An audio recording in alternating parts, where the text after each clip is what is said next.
ko xaman ci mujj. ña ko xaman ci mujj. ku ko mas a jox sa doom. ku ko mas a jox sa doom. boo demee nga jàngal ko te. te yar ko te liggéeyloo ko. boo demee nga jàngal ko te yar ko te liggéeyloo ko. maa ngi woote loolu nag ci sama daara yi. maa ngi woote loolu nag ci sama daara yi. fi ma sañ ci Xelkom. fi ma sañ ci Xelkom.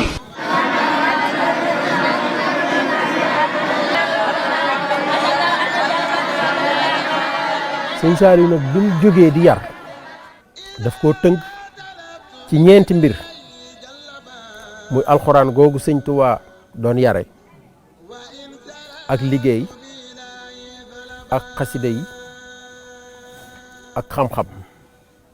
sëriñ bi moom boo ko xasee jox sa doom rek maanaam sa yoon nekkatu ci dañ ciy génn sa yoon nekkatu ci moo lay dundal moo lay faj say dàll say yére sa mbubb sa paj sa dund sa lépp loxo kenn musu cee nekk. nekkuñu woon ak suñuy waajur waaye tumranke moom musuñu ko woon def ci daara ji ndax Serigne Saliou lépp lu ma amoon lu ne ci daara ji la ko doon indi doon nañ ndékki ba suur doon nañ añ ba suur doon nañ reer ba suur amul benn yoon boo xam ne tumranke dal nañu fa.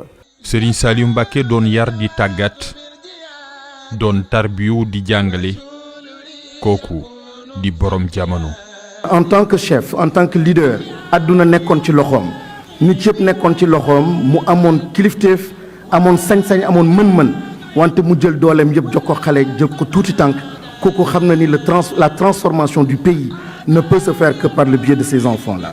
ñun suñu ndongo yi ñu ngi leen di nafar ci wàllu nasaraan waaye nasaraan joojee daanaka buntu àdduna leen tijjil moom nag mu jël ñaar yi boole ko muy buntu àjjana ak également mu nekk buntu alaxira.